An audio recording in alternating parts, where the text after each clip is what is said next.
Bonjour, je suis Jérémy, et je vais te raconter ce qui m'est arrivé quand je suis retourné à Saint-Martial, mon village natal. Ça faisait des années que je n'avais pas mis les pieds là-bas. À vrai dire, je n'en avais aucune envie, mais l'occasion m'a forcé la main. Mon ancien patron, celui qui m'a tout appris à la boulangerie, venait de mourir. Il fallait que j'y aille, pour les funérailles au moins. Quand je suis arrivé, c'était un drôle de sentiment. Tout était pareil et en même temps, tout avait changé. J'ai retrouvé Martine, la veuve de mon patron, qui m'a accueilli à bras ouverts. Elle m'a proposé de rester quelques jours, histoire de me reposer un peu. Je me suis dit, pourquoi pas? Je croyais que ça me ferait du bien de prendre du recul, de retrouver un peu mes racines. Mais tu sais, Saint-Martial, c'est un petit village où tout le monde se connaît. Les gens parlent, les secrets ne restent jamais cachés bien longtemps, et pourtant, j'ai eu l'impression qu'il y avait quelque chose dans l'air, quelque chose de lourd. Très vite, j'ai senti que les gens autour de moi avaient des choses à cacher, même Martine. Il y avait ce voisin, Jacques, un type assez étrange qui semblait me suivre des yeux partout où j'allais. Chaque fois que je le croisais, je sentais qu'il savait quelque chose que je ne savais pas. Puis il y a eu l'abbé Philippe, ce prêtre qui semblait si bienveillant de l'extérieur, mais je ne sais pas. Il y avait quelque chose de dérangeant dans ses paroles, dans la façon dont il me regardait. Comme s'il attendait quelque chose de moi. Je ne savais pas quoi. Je n'étais pas là pour ça, je voulais juste enterrer mon passé et repartir. Mais les choses se sont vite compliquées. Une disparition a eu lieu, celle d'un jeune homme du village. Personne ne savait ce qui lui était arrivé, ou du moins, tout le monde faisait semblant de ne rien savoir. C'est là que tout a basculé pour moi. Je me suis retrouvé malgré moi mêlé à cette histoire. Les gens ont commencé à me poser des questions, à douter de ma présence ici, comme si c'était de ma faute. Les rumeurs ont commencé à courir. Petit à petit, les tensions ont monté. Je me suis mis à douter de tout le monde. Ce village, que je connaissais si bien autrefois, m'apparaissait maintenant comme un labyrinthe de secrets et de mensonges. Martine aussi commençait à agir bizarrement. Elle devenait distante, et Jacques, lui, ne cessait de rôder autour de moi. Plus je creusais, plus je découvrais des choses qui ne collaient pas. Pourquoi tout le monde semblait si nerveux? Pourquoi ces regards fuyants? Je me suis retrouvé face à des choix que je n'aurais jamais pensé devoir faire. Chaque pas que je faisais me rapprochait d'une vérité que je n'étais peut-être pas prêt à entendre. J'avais voulu revenir pour tourner une page, mais ce village ne voulait pas me laisser repartir sans m'avoir confronté à ces fantômes. Et l'abbé Philippe. Lui aussi, il était au cœur de tout ça. Il semblait en savoir bien plus qu'il ne voulait le dire. Il me parlait de rédemption, de miséricorde, comme s'il savait que j'allais devoir faire face à quelque chose de bien plus grand que moi.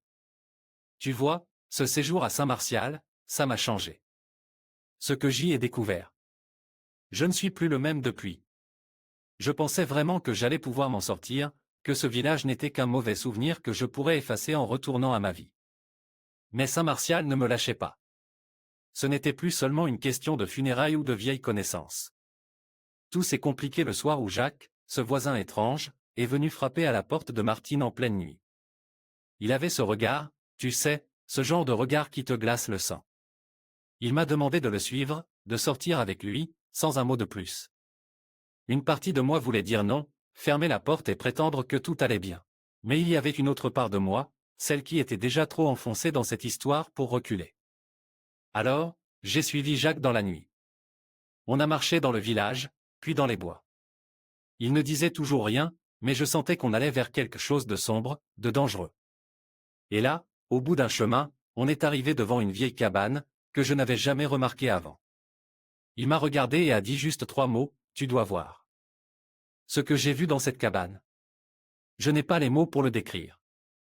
C'était comme si toute l'horreur que ce village essayait de cacher depuis des années était là, dans cette pièce. Des documents, des photos, des preuves de choses que personne ne devait jamais savoir. C'était lié à la disparition du jeune homme, c'était lié à bien plus que ça. Des secrets qui remontaient à des décennies. J'ai réalisé que tout le monde ici, même ceux que je croyais connaître, était impliqué d'une manière ou d'une autre.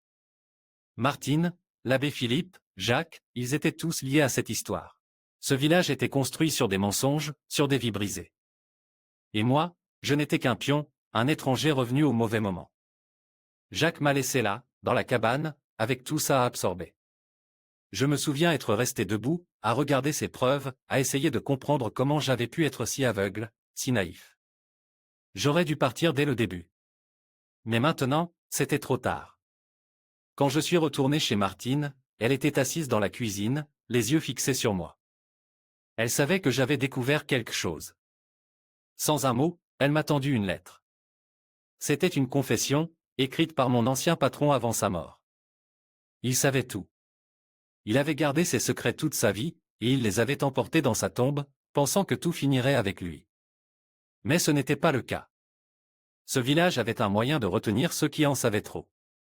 J'ai compris à cet instant que je ne pourrais jamais vraiment repartir. Saint-Martial, avec ses secrets et ses fantômes, m'avait piégé. La lettre parlait de rédemption, de pardon. Mais comment pouvais-je pardonner à ces gens qui avaient détruit tant de vies? Comment pouvais-je leur pardonner, alors que moi-même, je ne savais plus qui j'étais devenu dans tout ça? Je suis resté un moment, à réfléchir, à me demander si j'allais les confronter, si j'allais dénoncer ce que j'avais vu. Mais au fond de moi, je savais que personne ne me croirait. Ce village protégeait les siens, et moi, je n'étais plus qu'un étranger. Alors, j'ai pris mes affaires et je suis parti. Pas un mot à personne. Juste le silence de la nuit et le poids de tout ce que j'avais découvert. Saint-Martial m'avait transformé. Ce que j'avais vu là-bas, ce que j'avais appris, ça ne me quitterait jamais. Oui, c'est la fin de mon histoire, mais ce n'est pas une fin facile, ni celle que j'avais imaginée. J'aurais voulu que tout se termine d'une manière plus claire, que justice soit faite, que les secrets du village soient révélés. Mais Saint-Martial n'est pas ce genre de village. Les choses y restent enfouies, bien protégées par ceux qui y vivent.